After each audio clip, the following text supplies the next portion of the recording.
Welcome to It Came From a Box. This is Sergio AM, and today we're taking a look at some awesome new tech and gear we've added to the studio. This includes an awesome new audio system, some of the coolest bags I've come across, a new arcade, and much more. This is the setup.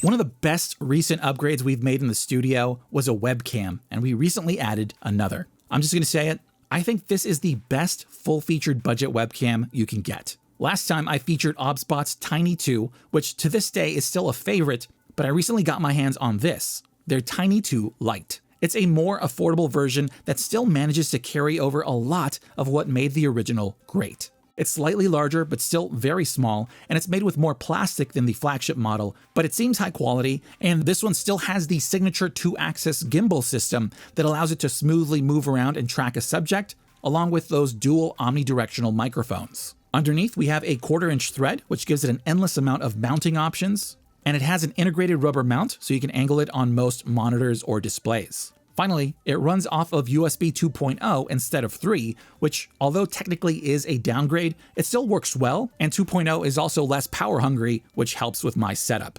Now, image quality is where the Tiny 2 Lite punches above its price point. Inside, it has a 1/2-inch CMOS sensor that supports up to 4K 30 or 1080 60. And while it's not as large as the original, it still performs really well, especially in our dark setup here. Then, as you can hear, these are the omnidirectional dual microphones on the camera. For a webcam, they're okay.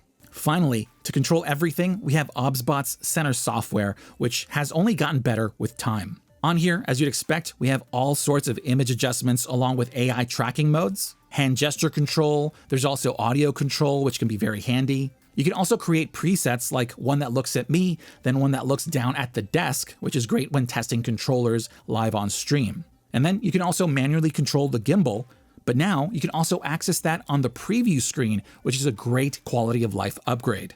So if you're on a budget and want a full-featured webcam to level up your setup, you honestly can't beat the Tiny 2 Lite. Now this next one is actually sponsored by our friends over at AliExpress. One thing you may not know about me is that I love retro handhelds. And recently I picked up 2 new favorites that just arrived from AliExpress. First is the TrimUI brick. Right off the bat, the colorways are so good. I had to get both the red and purple versions. But most importantly, I absolutely love this design and form factor. It's vertical in the shape of a Game Boy, it's compact, clicky in all the right ways, and the build quality is fantastic. You get a sharp 3.2-inch IPS backlit screen, metal back panel, you got some LED lighting all throughout, along with swappable shoulder caps. The second is Anbernik's RG35 XXSP, which is, let's just say, inspired by one of my favorite childhood handhelds. I went with the transparent red and blue that look incredible. It's the only retro handheld that I'll actually put in my pocket because it's clamshell. The hinge on there works really well, it's magnetic with just the right amount of strength, and yes, when you close it, it goes into sleep mode, and then when you open it up, it's ready to go. Build quality is great all throughout, and same goes for the buttons, which work well. And it also has decent speakers. So I've been using both of these to jump in and out of some retro games that have been in my backlog for way too long. Like I said, I picked all of these up at AliExpress because they've got tons of options at incredible prices, especially during their big sales. They shipped fast, arrived in great shape, and worked right out of the box. So if you want to get your hands on any of these or anything else over at AliExpress, click our exclusive link in the description to get a discount code at checkout. Once again, I want to thank them for hooking you guys up, but also for sponsoring this episode, and remember that supporting them helps support us.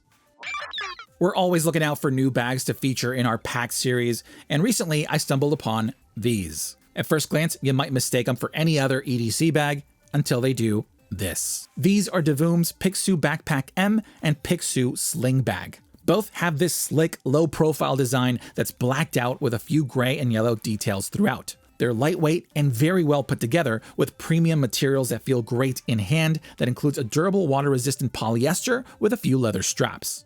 On the front of the backpack, we have the rigid, large 16x16 pixel LED panel, which although is water-resistant, you cannot bend it, so be careful with it. To carry it, we have a large, thick handle at the top, another off the side, and there's also a sideways luggage strap on the back. And finally, we have our shoulder straps, which are thick with a breathable mesh, and there's also padding on the back panel. On the sides, we have large pockets for bottles, umbrellas, or other burrito-shaped things. And to access the main compartment, we have this large top flap held shut by 2 magnetic clips. Under it, we have 2 zippers with a water-sealed lining, and you can rearrange these to give you quick access off the side. They open all the way down to give us full access to the main baby-sized compartment. Off the side, we have a removable keychain, followed by 4 thin pockets all around. Then we have a 15-inch laptop slot, another for a tablet, and they're held in place with this elastic Velcro strap. On the front panel, we have 2 elastic mesh pockets, and above that we have a zippered mesh compartment with a USB-A cable that you can store alongside a power bank to power that LED panel. Now the sling bag also has a water-resistant pixel LED panel. It's a centered square, also 16 by 16. You can carry it with either the long silicone handle on the back or with the shoulder strap, which connects with a magnetic latch. Under the bag, we have quick release straps that can hold something like a water bottle, your jacket, things like that. And it has 3 compartments. The first is a secret one on the back, perfect for phones or things that you want to keep secret. Then behind this wide tooth zipper, we have the main compartment, which is actually very roomy. We have 2 small pockets, one with a retractable keychain, and on the other side we have a zippered mesh compartment, also with 2 smaller pockets. Finally, we have the front compartment with weather-sealed zippers to store and connect a power bank to power it. Once they're powered on, they easily pair to the app via Bluetooth. And this is Divoom's bread and butter. On here, there's a lot you can adjust and tinker with. You have settings, generic functions, even some games, but it's all about the art. You can either make your own right in the app, or you can access thousands of user creations in all sorts of categories. You just tap one and it pops right on. But you can also set them up to cycle through a playlist. So if you're looking for well-made bags that blend in and don't stand out, these 2 are a great choice. But if you want to showcase some very loud pixel art that'll have everyone stop and ask about, well, these are also a great choice. Who made this? There's a lot of docks for handheld consoles out there, but this one lets you record your gameplay without a PC. This is AVerMedia's Extra Go GC515, and it's quickly become one of my favorite gadgets. It's available in white or this gray. It's lightweight. The design is very slick with this transparent blue front edge here. On the front, we have their one-touch recording button, and above it, we have that console slot with an additional slot for consoles that need to connect from the bottom. The slot is just under 1 inch, which makes it compatible with just about every handheld console out there, but not with a case attached. I really wish they instead went with like a spring-loaded design. On the back, we have all our ports, starting with a USB-C input for your device. Then we have another USB-C for 65-watt power delivery, an HDMI 2.0 port that can output up to 4K 60. Next, we have 2 USB-A 3.2 ports to connect peripherals to your device. Then we have another USB-C port that connects to your PC for streaming and recording, and a switch to change between PC capture or standalone recording modes. Finally, on the side, we have a 3.5mm audio jack and the micro SD card slot. It's compatible with 1TB micro SD cards in exFAT format with a speed of at least UHS 1 or higher. With that, you can record gameplay straight into the card at 4K 30, 1440/60, and 1080p 120. Before you can use it, you'll first have to upgrade its firmware with their Assist Central app. With it, you can also adjust a few settings for the SD card, such as image quality and compression format. So once everything is hooked up, pop in your card, the LED should go from red to white, which confirms it's ready. You then press the button to start recording, and the LED will start breathing in red to indicate that it's recording. Once you're done, press it again, it'll turn white, and you're good to go. I did everything by the book, so I didn't really experience any hiccups or glitches. And so far, all the recordings I've gotten look great. As for PC mode, they do have their own streaming center software, but it's very basic, so you're better off using OBS with their plugin. As someone who needs to record a lot of footage from multiple handhelds, this is an awesome way to just jump from device to device. So if you're looking for a dock that's compatible with multiple consoles and can record gameplay without a PC, the GC515 is the best I've tested, but there's also nothing else like it out there. Over the years, I've added 4 arcade 1-up machines to this studio, but every time someone comes in, they'll eventually ask if we have a PAC-MAN. Nothing against PAC-MAN, I love PAC-MAN, but I went for some other favorites first. Then, out of nowhere, Arcade 1-Up reached out, and guess what they sent?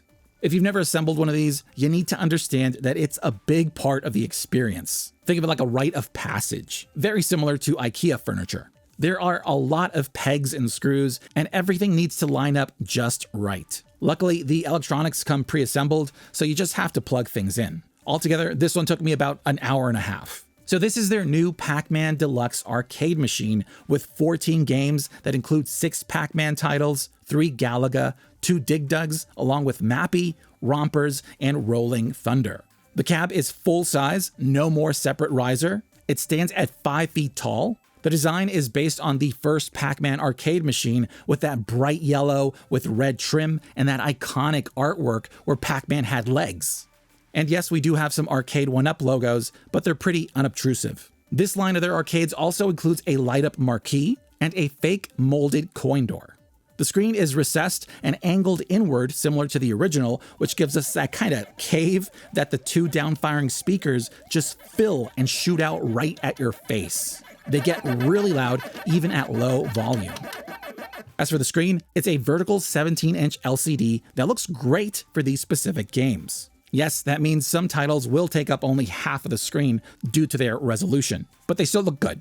Then, as you can see, it's surrounded by this bezel with artwork and some Pac-Man info. We have a total of 6 buttons, 3 for gameplay. Then we have an 8-way joystick. Normally you want a 4-way for Pac-Man, but this also makes it compatible with those additional games. Quality is fine. They're clearly not premium, but they're easy to mod if you're up for it. Also, we have that plexiglass to protect the artwork. One thing to note, this has their new on and off switch that resets to the middle, so if like me, you want to keep this on a smart plug, it won't turn on unless you use something to keep it to that on side. But even then, I'm not sure how safe that is. As for the games, they all work well. I haven't had any issues with the emulation. I suck at most of these, so don't look at me for advice on gameplay. The controls work well too, but with some of these retro titles, you do have a slight amount of delay, which you'll quickly adjust to. And like most of their new cabinets, it also has Wi-Fi so you can access their leaderboards. Finally, to bump it up a notch, I added a few things. First, a wheel dolly so I can easily move it around and can lock it in place. Then I added a light strip on the back from Govee and created this chasing ghost effect to stay on theme. And finally, I jerry-rigged this Pac-Man ghost light on top. Now, when anyone enters the studio, Pac-Man is the first arcade they'll walk into. No need to ask. Waka waka. Took years, but I finally found a surround sound system for the theater set. This is the bonkers home-click wireless surround system from Homatics. I've been tracking its development for years now, and it's almost ready for release, but they were awesome enough to send us a unit to test out. It's a 5.4.4 Dolby Atmos certified setup that includes 4 very over-the-top satellite speakers, a center speaker with an attached Android TV set-top box, and an optional 100-watt subwoofer. It's available in white and this dark gray, and you can get it bundled with their Box R 4K Plus STB or with the subwoofer that includes an LED strip. First, we have the center speaker, and it's wrapped in this very durable fabric grille. On the front, we have hidden LEDs with scrolling text to indicate what mode you're on, and then we have 5 buttons for power, mode, 2 for volume, and this last one's for ambient lighting. It also has a far-field microphone that you can turn off with the switch under here. Underneath, we have 2 universal mounting threads, not exactly sure what the dimensions are there. Now up top, we have this USB-C slot for the included set-top box. This is their Box R 4K Plus. It comes with a remote, it's powered by Android TV 14, and it's pretty much the brains of this thing. On the front, we have an LED bar. On the back, we have ports for power, LAN, HDMI, optical, and a USB-C port, I believe for updates. Off the side, we have 2 USB-A ports, one 2.0 and the other's 3.0, both for media or peripherals, and a reset button. Underneath, we have the USB-C port that connects to the center speaker. Next, we have the satellite speakers. They're all the same, but labeled by position. They look great. They're wrapped in that fabric grille with kind of rose-colored metal accents. Well, more like a bronze. Up top, we have this clear housing for the angled, up-firing Dolby Atmos speaker, with an LED under it. Next, behind the fabric, we have a full-range speaker. Then we have passive radiators on both sides. And below, we have a little woofer. How cute is that? Down here, we also have a USB-C port for power, a pairing button, and 2 mounting threads. Speaking of which, the feet, the thread locations, and the size of each speaker makes these incompatible with most universal mounts. I did find one that worked, but only on a single thread, and Homatics will be selling their own. Finally, we have the optional subwoofer. Same aesthetic as the rest, but much chunkier. We have a 5-inch port on the rear. Underneath, we have the downfiring woofer, along with a power switch, a port for power, a pairing button with LED, and a USB-C to update it. Once you hook up everything and power it on, the speakers automatically pair like magic. In the past, I've had terrible experiences with wireless surround sound, so I was honestly surprised as to how good these worked. They use Wi-Fi 6 mesh technology, which has worked really well with no random disconnects or drops. I'm honestly a bit surprised by that, but I'm not complaining. Now, I could dedicate an entire video to the Box R 4K Plus, but to keep it simple, it's great, and it's replaced my NVIDIA Shield, which says a lot. I love Android TV. It's really easy to set up. It's packed with features. It has all the streaming apps you could want and a very user-friendly UI. So I've been using this system for about a month now, and it's so fun. With their humming EQ app, you can tweak and adjust the sound to your liking or choose from specific presets. In this space, the sound just absolutely engulfs you. It has good output that even at louder volumes retains clear and sharp details. These satellite speakers sound so good, and their small woofers put in a lot of work. Same for that small center speaker that I had to enclose in there as well. And that sub gives you that deep, chest-thumping, rattling, punchy bass that I'm just a sucker for. Altogether, this system provides a rich and powerful soundstage that's so immersive and just places you right in the middle of the action. It's not perfect, it still needs a few updates before released, but I'm blown away by what it delivers, and it's one of the most user-friendly systems I've ever set up. Another upgrade I made here in the studio was our Wi-Fi mesh system. We've been having some issues with our situation here, but then TP-Link reached out and they were awesome enough to send us this, their new BE68, a versatile tri-band Wi-Fi 7 mesh system that delivers 14 gigabits per second at ultra-low latency with a huge range of coverage and a 200-plus device capacity, which I desperately need. You can either get a single unit, a 2-pack, or this 3-pack. The nodes, the points, are white with a minimalist design. Each stands about 6 inches tall. They've got vents up top and below, and they even have this linear design that runs across the front here in the shape of a 7, Wi-Fi 7. Underneath, we have a soft glow notification LED. Then over on the back, we have ports for power, USB 3.0 for network storage, a WPS quick setup button, and then we have our LAN ports in the middle for 1 gig, 2.5 gigs, and then it just goes all out with a very future-proof 10 gig port. Setup is very simple. TP-Link's Deco app walks you through everything step by step, and it's one of the easiest mesh systems I've deployed. Each point should cover about 2,500 square feet, and ideally, you want to place them at least 2 rooms apart to reduce excessive overlap, which can cause signal congestion. But even then, it has AI-driven roaming to help prevent devices from jumping erratically between nodes. It's like magic, AI magic. So do the math and get the amount of points you need. But also, another thing I love about this system is that all Deco units are compatible with one another, with a few caveats, but if you have an old one, try it out. Now, of course, hardwiring these points will give you the best performance, but the gap is much narrower thanks to Wi-Fi 7, which has wider channels, smarter traffic management, and can even utilize multi-link operation, MLO, which makes use of all 3 bands at the same time for faster and more reliable backhaul connections. Now, the Deco app is very user-friendly, and in here you have all the basic settings you need to maintain your network, and they also provide a lot of tools to help you out. But if you're an advanced user who wants to tinker with every little setting, it doesn't go that far. For example, you can't import or export client lists, there's no way to adjust the signal strength per node, and you don't even get full web interface access with this system. Now, the good news is that maybe one day that'll change since they're constantly updating it and adding more features. So although all that sounds great, as someone with a lot of devices, old tech just doesn't like new tech. So I did have to adjust some settings here and there so they can correctly communicate with some of our devices. On top of that, they also have an IoT network feature which helps securely isolate all your chatty smart home devices and lock them down to 2.4 gigahertz to avoid issues and better communicate with those elderly devices that keep yelling at the clouds. So like I said, I'm still not hardwired here. I'm going to have to get in the attic soon, but the performance I'm getting here is much better than our last system, and coverage has been rock solid across the house. So if you're looking to upgrade to a future-proof Wi-Fi 7 mesh system that's user-friendly, easy to maintain, and surprisingly powerful, I can easily recommend TP-Link's Deco BE68. In the studio, we have this temporary theater setup, which we finally added reclining theater seats to. There's a lot of options out there, and after years of researching, I landed on these specific recliners from Weilianda, which ticked all our boxes and stayed within our budget. You can get them in multiple configurations, such as individual recliners, love seat combos, or link them together in rows where the center chairs share a single armrest. And that's what I went with. We went with a 3-seat linked setup. No, they don't hook on, they stay in place due to their weight. And I plan to add another row on a riser once I move these to their dedicated location. They arrived in these huge, heavy boxes, and I'd recommend positioning them where you want them and then unboxing them in the right orientation. This way, you can avoid moving them around and damaging them. Once you unwrap them, assembly is easy. You just click the backs into the base, then connect each to power. Just know that they do not daisy chain, so have a power strip because you're going to need an outlet for each of these. Assembly for each took about less than 5 minutes. Now let's talk features.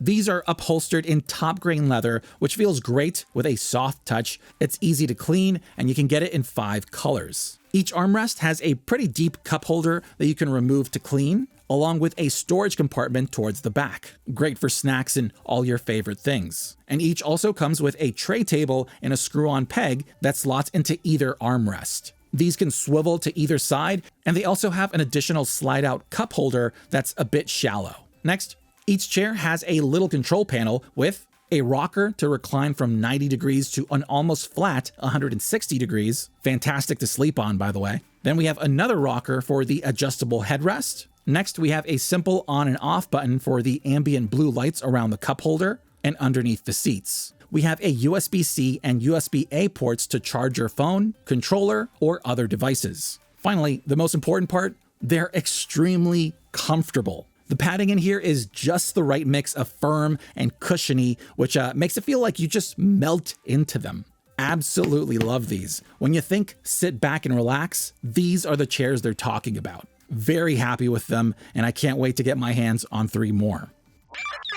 So that's what's new here. There's actually much more, but I'd love to know what you think of everything we featured here. And if you're looking to pick up anything for yourself and want to support us at the same time, please check out the links in the description below, which also includes links and coupons from AliExpress, who was awesome enough to sponsor this episode. Once again, this is Sergio AM. Thank you for liking and subscribing, and I'll see you for the next box.